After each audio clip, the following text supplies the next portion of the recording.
Hey everyone, it is so good to be with you. Today is going to be incredible. I have my friend Jo Bass. She is amazing, and we love to talk about leadership, just so many different aspects of it, about how you carry yourself, just personal things that we do. We think this will really change your life and give you those little nuggets that you need. Well, I want to introduce you, Jo, and let you take it over from here because your testimony and where you came from and where you are today is incredible. And I want to give you some time to talk a little bit about what you're doing, what you did in the past and what you're doing now. Awesome. First of all, thank you so much, Chantell. My cup is full because this is really a big treat to spend time with you. Two, it's a bigger treat because we get the opportunity to spend time talking about something that I'm so very passionate about, which is leadership, character, development, and all the things like that. And so, just, a little bit about me.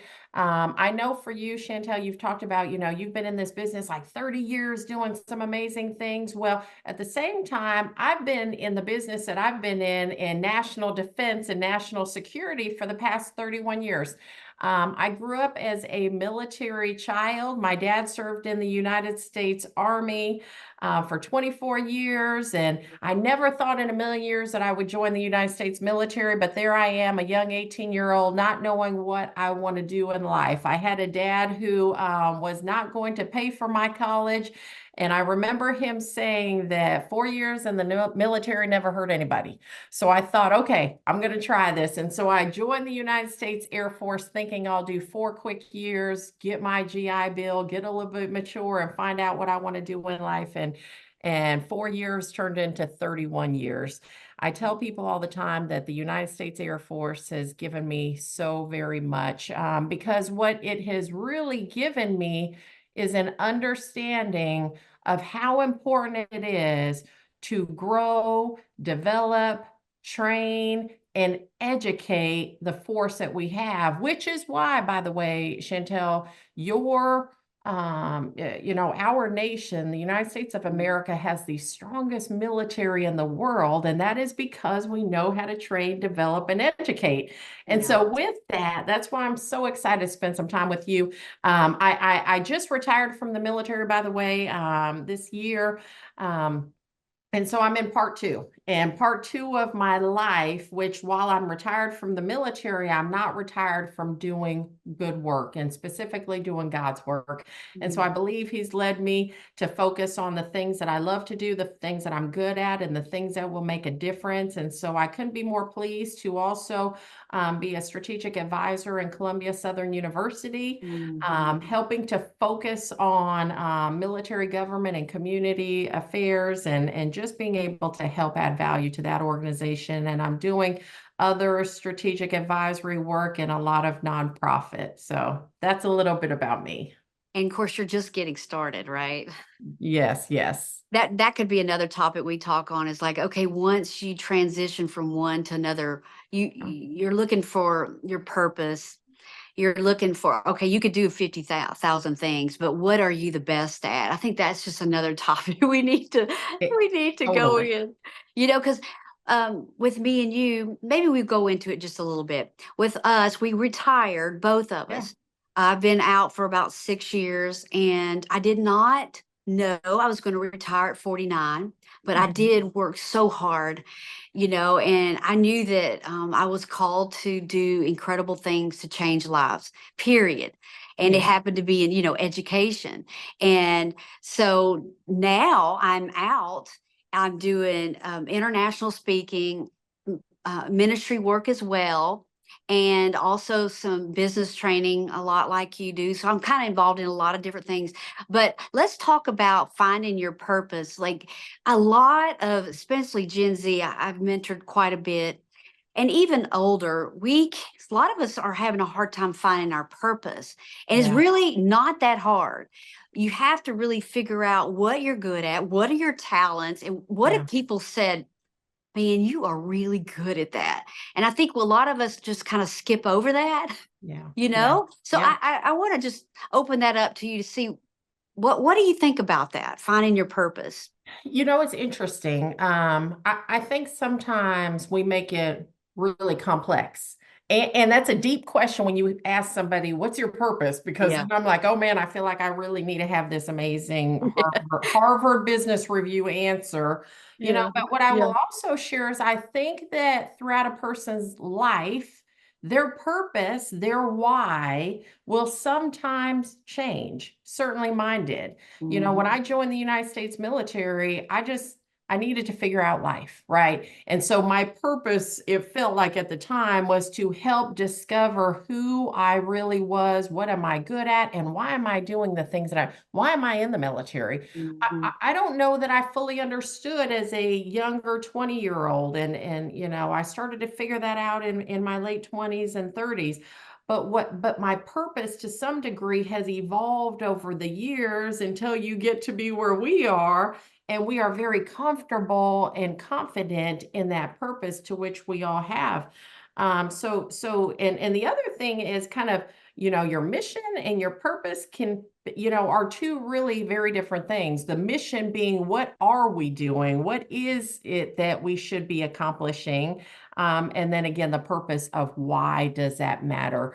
Um, Yeah. Today's workforce. So when I think about purpose, today's workforce might be like, what my why is, I need to put food on the table for my children. And that is why. But I think as you continue to operate in your purpose, Mhm. opportunities will come to you that you can still operate in that purpose to greater extent. Yeah, I like that, the why. That's really good because when I first started, we were coming out of poverty, really. We lived in a rental. I was 19. Dad was giving up, Mhm. entrepreneur, and we were running out of food. I was in shock. I'm like, I can't believe this because we were the family that had the American dream, the cars, we had the swimming pool, nothing great, but it was Yeah. comfortable. So guess what? I was just glad to get a job to get the money. And then my purpose started developing Yeah. within that need. It was a Yeah. why. Okay, I need to work for money. And then I think so that's where I think we really make it complicated. We want it to be something we just fall in love with. Well, I didn't just fall in love with education at first. I didn't understand all of it, but it developed me in the person I am today. Yes. And you know what I think else developed you probably is persistence, is grit, is Yeah. wherewithal and kicking down doors. You Yeah. mentioned entrepreneur, and Yeah. I love that you said that. I just came from a conference that there were 2,500 entrepreneurs there, and veteran entrepreneurs, in fact. And one of the things that I shared with that group was you have to have persistence, you have to have grit. And you were talking about that as you were figuring out your purpose, whether you're a small business owner, whether you're Mhm. starting off your career, whether you're in Columbia Southern University as a student, like, it doesn't matter. Every single one of us has to have persistence and grit and resiliency as we're living out this purpose, so that ultimately it can be kind of, this perfect fit in, and all of us has a very unique purpose in our life. I like that. And you're right, persistence. Yeah. I mean, I've been told that I've even had some say, you're like a Joseph, you just kept going and doing the right thing. And, along the way, you grab different tools for your toolbox. Yes. So I want us just to go into that. And of course, we're completely off topic. I knew we would We're, be. we're off topic, but that's okay. We We're gonna have, we tell yeah. people to grab their coffee and just have fun. Yeah.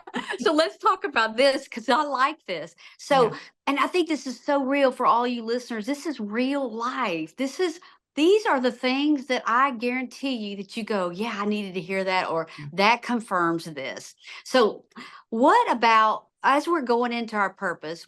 Okay, I needed to make money, but along the way, I'm learning all kinds of new tasks that are going to help me later. So I want you to maybe talk a little bit about that because my gosh, you basically ended up at the top of of your career, right? Yeah. And I didn't know I'd be there, but I ended up as a co-founder of Columbia Southern University, the top of the career of education, Yeah. which I had no idea, but I think both of us, Yes. we were grabbing tools for our toolbox, or you could say it a different way, Yeah. talents, strategies, things you don't do, things you do that worked along the way, which added up to be who we are today. Yes. You know what? I'm horrible at giving intros. I forgot to mention that, by the way. So anybody who's listening, right? I retired 31 years out of the United States Air Force, as the most senior enlisted member of our United States Air Force, first woman, to serve Oh in my that God. position in any branch of the military. And so very, very humbled and Wow. appreciative for that opportunity. One of the things that I think about when you talk about that was throughout my career, as I look back, it's easy for me to look back 31 years ago. And what I realize now is every level of leadership that I served at was a setup for the next level of leadership. Whether it was good or Mhm. bad, it was a setup. When I dealt with obstacles and challenges and hurdles, what I learned at was those were all opportunities setting me up so that I had the experience and the reps and the sets, just like when you go to the gym for that next leadership level, that next leadership challenge. And it's easy for me to see that now, looking back 31 years. When I was going through it, I don't remember feeling like that. I didn't have the foresight to understand that. I was wondering, why me? Why am I dealing with grumpy coworkers? Why am I dealing with this boss? Why am I, me? But now I look back, that was character building to help set me up and give me the tools that you talked about, Chantell, giving us the tools to help set us up, I think, to lead again in the purpose that each of us has. And so now when I look at obstacles, because I've had the reps and sets, I'll be honest, I look at obstacles like hurdles around a track field. And when you are Mm. sprinting and jumping hurdles, although I never ran track, when you're sprinting and jumping hurdles, like you're kicking that leg up and you're going over those hurdles and it's just an obstacle. And guess what? If you knock one down, you still keep running your race. You don't stop, you're still running and you keep going. That's so good. Well, guess what? I ran hurdles. We knocked hurdles down too. Yeah. And I really did run hurdles in high school. And you're exactly right. I really Yeah, didn't think about that. But what you have to do when you run a hurdles, you have to really get that back foot over the hurdle. It has to clear. yeah, If you can make it clear less than an inch, that's even better because you're coming over quicker. yeah. And I think it's just fine tuning yourself. Yeah, I had to train, and yes, I messed up and I failed. The hurdle fell, and I fell with it, and it hurt me so bad, and I had to get up. But it's true. I think one of the things my dad, I know you didn't meet him. He's been gone for 19 years. But one of the things that I always talk about, he said, Chantel, it doesn't matter how many times you fall down, it's how fast you get up. And I have always remembered that in my whole career.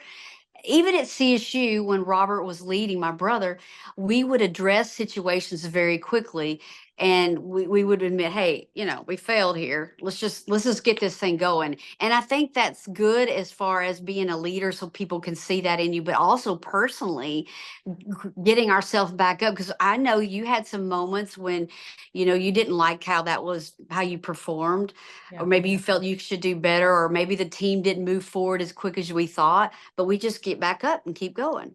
absolutely. So many. There's a saying that many of us have heard, we don't fail, we learn. And so that is really kind of the mindset that I've always tried to take with me is, it Mhm. wasn't a fail, right? It was an opportunity for me to learn. But the only way that you can learn is if you have the characteristic of humility and you're Yeah. willing to be a learner so that you can continue to be better.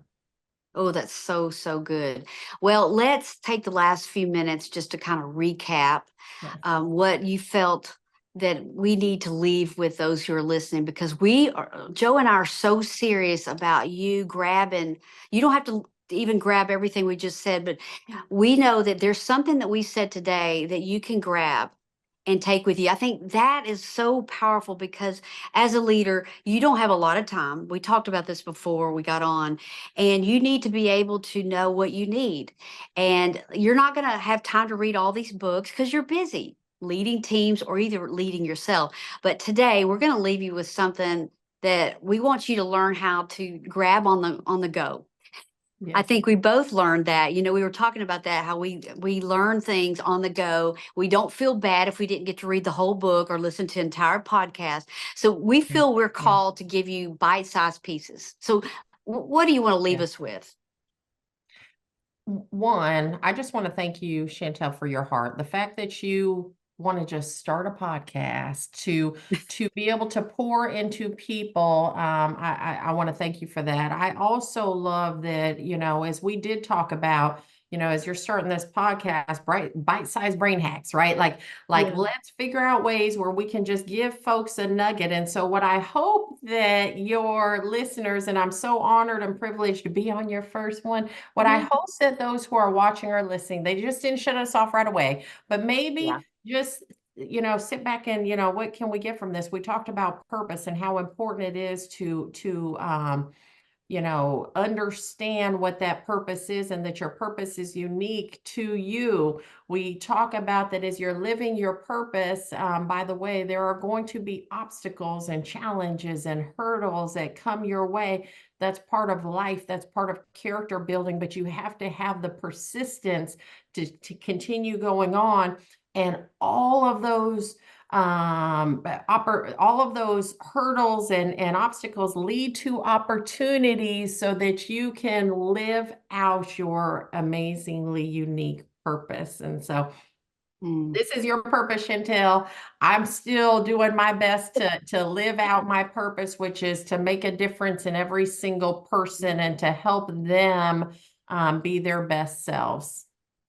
Wow, that's so good. And we hope that you continue. We're going to stay with us. We're going to do some more podcasts. We're going to talk about being authentic to yourself, which is huge. If you can figure out that, then as you lead, I mean, I wish that I had been told that in the beginning.